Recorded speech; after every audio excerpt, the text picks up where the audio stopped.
와인 한 잔 할까요? 모로코 하면 어떤 이미지가 떠오르세요? 사막, 카사블랑카, 향신료 가득한 음식. 그런데 모로코에서 와인을 만든다는 사실 알고 계셨나요? 놀랍게도 모로코는 북아프리카 최대의 와인 생산국 중 하나입니다. 와인이 금기시 되기도 하는 이슬람 문화 속에서 모로코는 오히려 프랑스 식민지 시절부터 와인 생산을 이어왔고 지금도 유럽에 대량으로 수출하고 있습니다. 게다가 사막과 바다가 공존하는 독특한 자연환경 속에서 자라는 포도는 상상 이상의 매력을 품고 있습니다. 오늘은 우리가 몰랐던 나라 모로코의 와인 이야기를 들려드리겠습니다.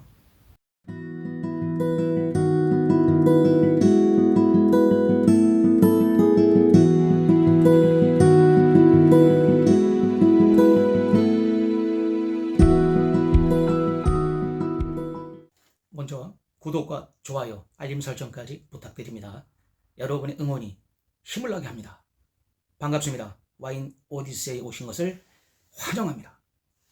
FIC 한국 와인기사단 김동준 총사령관입니다.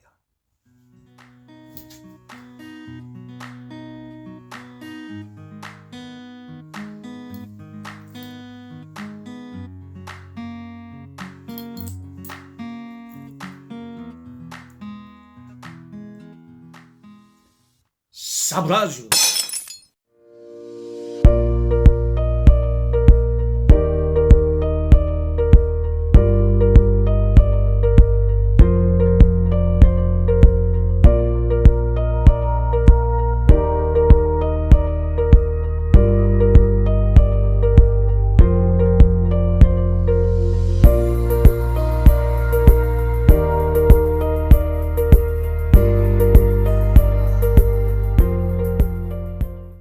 모로코 와인의 역사는 로마 제국 시대로 거슬러 올라갑니다.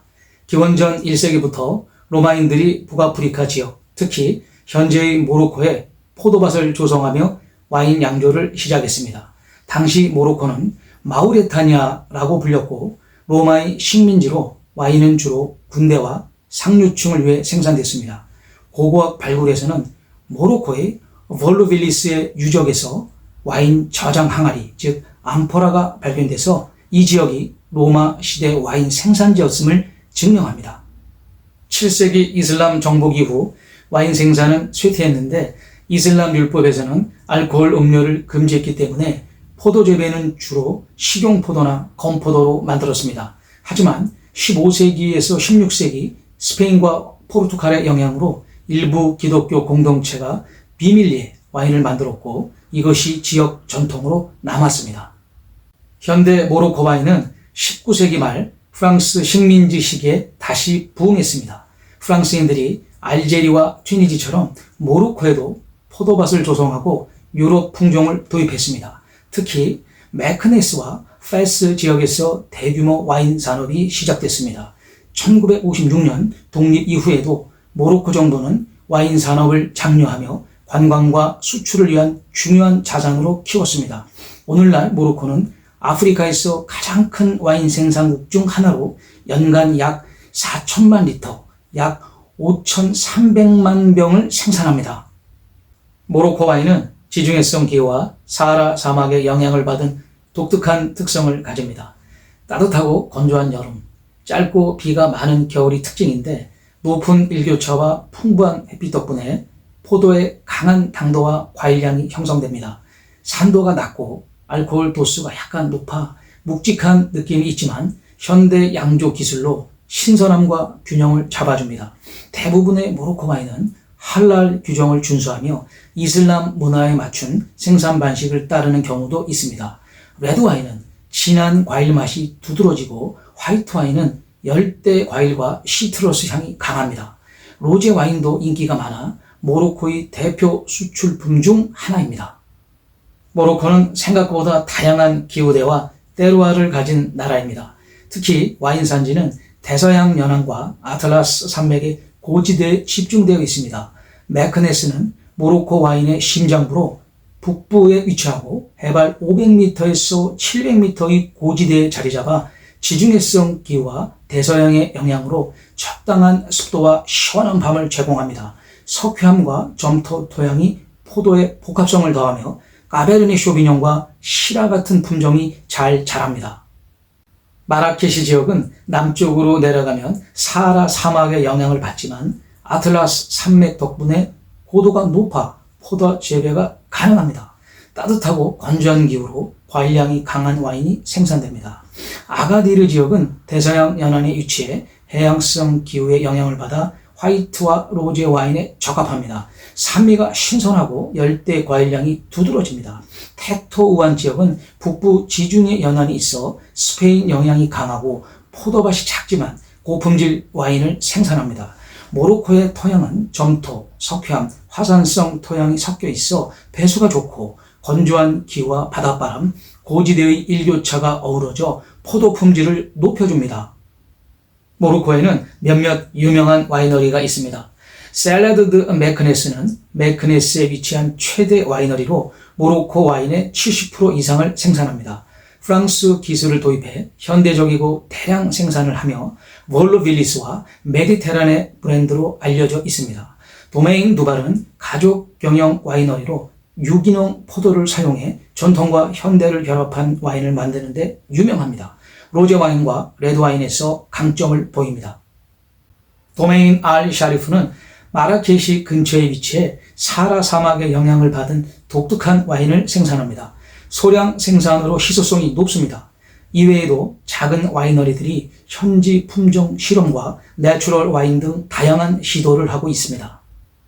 모로코 와인은 주로 프랑스 품종과 토착 품종이 섞여 있습니다.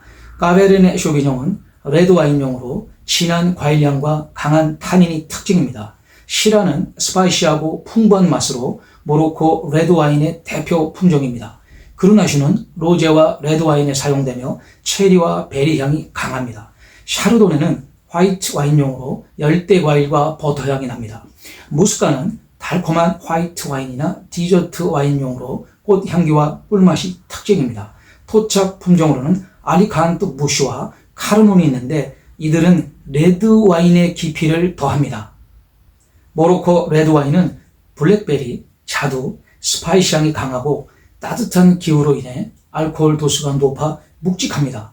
화이트 와인은 망고, 파인애플, 시트러스 향이 두드러지며 로제 와인은 신선하고 과일 맛이 풍부합니다. 메크네스산 와인은 오크 숙성으로 구조감이 더해지고 마라케시산은 더 과감하고 강렬합니다. 전체적으로 유럽 와인보다 과일 맛이 강하고 아프리카의 독특한 태양 에너지가 담긴 그런 느낌이 있습니다. 재미있는 이야기가 있는데요. 로마 시대 볼로벨리스 유적에서 발견된 와인 항아리는 모로코가 세계 와인 역사에서 중요한 역할을 했음을 보여줍니다. 그리고 프랑스 식민지 시기 모로코 와인은 프랑스 본토로 수출돼 북아프리카의 보물로 불렸습니다. 2020년대 들어 모로코 와인은 지속 가능성에 초점을 맞춰 유기농 와인 생산이 늘고 있고 셀라드 드 메크네스는 태양광 에너지로 와이너리를 운영하기 시작했습니다.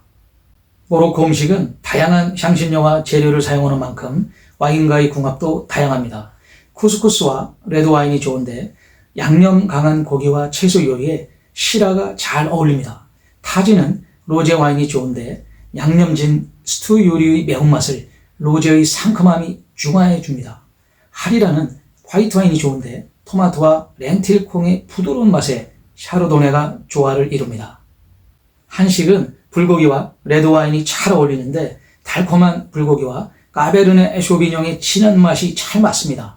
김치볶음은 로제 와인을 추천하는데 매운맛을 부드럽게 잡아주는 로제가 좋습니다. 잡채는 화이트 와인과 드시면 고소한 잡채의 샤르도네의 신선함을 느낄 수 있습니다. 모로코 와인은 아직 한국에서는 많이 알려지지 않았지만 일부 수입사에서 소량 들어오고 있습니다.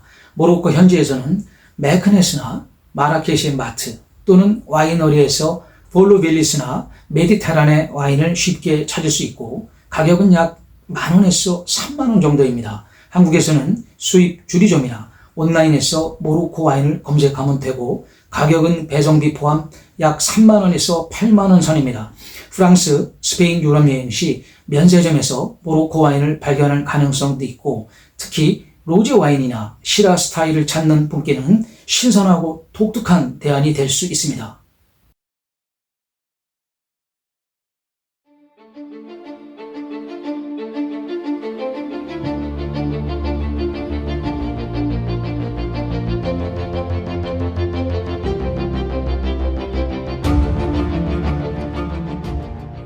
모로코는 와인이 어울리지 않을 것 같은 나라지만 오히려 그러기에 더 특별합니다. 이슬람 문화 속에서 조용히 이어져 온 와인의 전통, 프랑스와 현지 문화가 만난 독특한 스타일, 사막과 바람이 향신료와 빚어낸 포도, 모로코 와인을 한 모금 마셔보면 단순한 음료를 넘어선 스토리와 풍경이 입안에 펼쳐집니다. 다음에 와인 고를 때 라벨에 모로코라고 적힌 병이 보인다면 망설이지 말고 한번 골라보세요. 와인의 세계는 생각보다 훨씬 더 넓고 흥미롭습니다. 지금까지 와인 세계 일주 15편 모로코였습니다. 다음 나라에서 또 만나겠습니다. 와인 어렵지 않죠? 감사합니다. 나의 삶과 포도주를 위하여.